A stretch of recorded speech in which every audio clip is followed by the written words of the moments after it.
The name of the story, Cherry Cola and Cigarettes. The heat in Willow Creek, Texas, clung to everything like a damp hand, even in the late hours of the night. The town was small enough that everyone knew your secrets, but just big enough that you could almost pretend no one did. The neon sign outside Ruby's diner buzzed faintly against the cicada hum, a tired beacon for truckers, drifters, and the night owls who didn't quite belong anywhere else. Inside, June Carter moved between booths with a grace that wasn't born of the job, but of some quiet defiance against it. She wore her uniform, crisp, powder blue dress, white apron tied neatly at the waist, but nothing about her eyes said waitress. They were too alive, too restless. Every time she set down a glass of cherry cola or scribbled an order for eggs and hash, she was somewhere else in her head. On a stage, maybe, or in a city where the nights never ended. But for now, she was here, humming under her breath while she worked, her voice soft but steady, turning heads when she didn't mean to. At the corner booth sat Sam Harper, grease still under his fingernails from the day's work at Benny's garage. He'd been coming to Ruby's almost every night for the past year, never making much fuss, always with that same half-smile like he was keeping a secret from the world. Most folks came here to eat. Sam came here for June. "Another coffee?" she asked, pausing at his table. "Guess I'll need it if I'm going to open that garage of mine one day," Sam said, tapping his empty cup. His voice was low and easy, the kind of voice that settled into your bones. June smirked, tilting her head. "You've been talking about that garage since last summer. Thought you'd have it open by now." "Dreams cost more than spare parts," he replied. "But I'm getting there, little by little." She poured the coffee, the dark liquid steaming between them. For a second too long, their eyes lingered on each other, her tired but bright, his steady and sure. There was something about Sam, something that made June feel like he saw her beyond the uniform and the refills. From the jukebox in the corner, Elvis crooned about hearts and hound dogs, the music filling up the space like smoke. June felt the urge to sing along, but instead, she turned away quickly, her cheeks warming. Later, when the diner emptied out and only the hum of neon lights remained, Sam leaned back in his booth, watching June wipe down the counter. "You ever think about leaving this town?" he asked suddenly. Her hand stilled on the rag. She glanced up at him. "Every day. Where would you go?" June smiled faintly. "Anywhere the bus takes me. Nashville, maybe.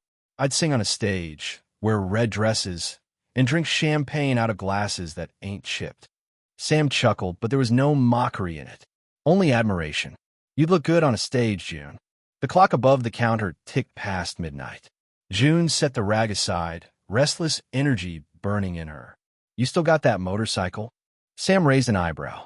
"Depends." "Why?" "Because," she said, a grin tugging at her lips, "I've been stuck under these diner lights too long tonight. And if I don't feel the wind in my hair soon, I'm going to lose my mind." Sam didn't need more convincing. Minutes later, they were outside, the world quiet except for the crickets and the low rumble of his bike. June climbed on behind him, clutching the back of his leather jacket. When the engine roared to life, her heart did too. They sped out of town, the neon sign shrinking in the distance until it disappeared altogether. The Texas night stretched wide around them, stars glittering like promises overhead. June threw her head back and laughed, the sound carried away by the wind. And for once, she wasn't just dreaming of freedom. She was living it. Sam glanced back at her briefly, her hair whipping in the wind, her smile so bright it hurt. And in that moment, he thought maybe dreams didn't always have to wait. The days in Willow Creek bled into each other, hot and unrelenting. But for June and Sam, every night began to feel different. It wasn't just the coffee at Ruby's, or the way the jukebox spun the same stack of records, or even the hush of empty highways under the stars. It was the small things, a look, a laugh, a brush of hands when one passed a sugar jar. By late August, the whole town had started to notice. Sam Harper, Ruby herself, said one slow afternoon, leaning over the counter with a knowing grin, "If you keep sitting at that booth every night, folks are going to think you're part of the furniture." Sam didn't miss a beat. "Guess it's not so bad, long as June's the one polish in it." June flushed, swatting him with a rag. But the truth was, she liked the way Sam looked at her. Like she wasn't just someone stuck behind a counter. Like she was already more than she dared to believe. It was a Friday night when the diner was buzzing with locals and the jukebox, the pride of Ruby's, lit up the corner with its neon glow. Someone dropped in a coin, and Patsy Cline's voice spilled out, sweet and aching. June had always loved to sing along when she thought no one was listening. But tonight, Sam leaned across the booth and said, low enough that only she heard, "Sing it, June." She shook her head quickly. "Not in front of everyone. You sing every night to yourself," he said. "Why not now?" Her heart thumped hard. She wanted to laugh it off, but something in the way Sam looked at her, steady, certain, made her stand a little taller. She stepped closer to the jukebox, her voice trembling at first, then gaining strength as she matched Patsy's tune. The diner quieted, forks clinking softly against plates as people turned. June's voice wasn't trained, but it was real. Raw, warm, a little husky at the edges. She sang with her eyes closed, one hand resting against the glowing glass, like the music was carrying her somewhere else. When she opened her eyes, Sam was still staring at her, pride flickering in his gaze. The song ended. Silence, then a few claps, then more. Ruby whistled, shaking her head. "Girl, if you don't get yourself on a stage soon, I'll drag you there myself." June laughed, breathless, her cheeks flushed. She ducked behind the counter to hide her nerves, but Sam followed, catching her wrist lightly. "You're something else, June Carter," he whispered. And in that moment, she believed him. But in Willow Creek, dreams didn't just blossom, they were scrutinized. June's mama, a tired woman who worked at the dry cleaners, scolded her the next morning. "Singing in front of folks? You want them thinking you're some kind of showgirl?" "It was just a song, Mama," June said quietly, folding laundry at the kitchen table. "People talk, June. You got steady work at Ruby's. Don't go making trouble for yourself." June wanted to argue, to scream that she wanted more than steady work, more than gossip, more than a lifetime of small-town glances, but she bit her tongue. Sam had a share of whispers, too. The men at Benny's garage teased him about his sweetheart waitress, warning that women like June wanted city lights, not oil-stained hands. Sam took the ribbing with a shrug, but it planted a seed of doubt he couldn't shake. Could he really give her enough? The tension between them built like a summer storm. One night, after a long shift, June stepped out of Ruby's to find Sam waiting on his bike. "Come on," he said simply. She hesitated. "Sam, it's near midnight. That's when the stars are out," he cut in. "Get on." So she did. They rode past the edges of Willow Creek, past the cotton fields and the lone church steeple, out to where the land stretched wide and endless. Sam slowed the bike near an old dirt road and stopped, killing the engine. The silence was enormous, broken only by the whisper of wind. June slid off, her legs trembling from the ride. Above them, the sky spilled over with stars, brighter than she'd ever seen from town. "God," she breathed. "It's like the whole world's up there." Sam sat in the grass, pulling a cigarette from his jacket. He lit it, the flame briefly illuminating his face, then passed it to her.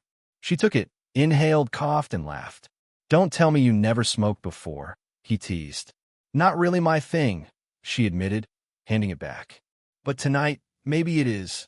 They sat shoulder to shoulder, passing the cigarette between them, the night wrapping around like a blanket. "You really think you'll leave someday?" Sam asked quietly. June hugged her knees. "I have to. There's something out there for me, Sam. Something bigger." He nodded slowly, staring at the glowing tip of the cigarette. "I just hope I'm part of it." Her heart twisted. She turned to him, her face inches from his. The stars reflected in his eyes. For a moment, all her restless dreaming quieted. "I don't know what's going to happen," she whispered. "But right now you are." And then she kissed him, soft, tentative, like she wasn't sure if dreams could be kissed into reality. The taste of cherry cola still lingered on her lips. The weeks after the motorcycle ride felt like a dream June was afraid to wake from. Every night she worked at Ruby's, she knew Sam would be waiting, his smile steady, his presence like an anchor. Every stolen kiss behind the diner, every shared cigarette under the neon glow, made her believe that maybe, just maybe, she could have both, the freedom she craved, and the boy who made her feel like she already belonged somewhere. But life in Willow Creek had sharp edges. One evening, a stranger walked into Ruby's, a man in a sharp suit, traveling through on his way to Houston. He listened when June hummed while pouring coffee, and later, when she half-jokingly sang along with the jukebox again, his attention sharpened. Afterward, he stopped her by the counter. "You ever thought about singing professional, miss?" he asked.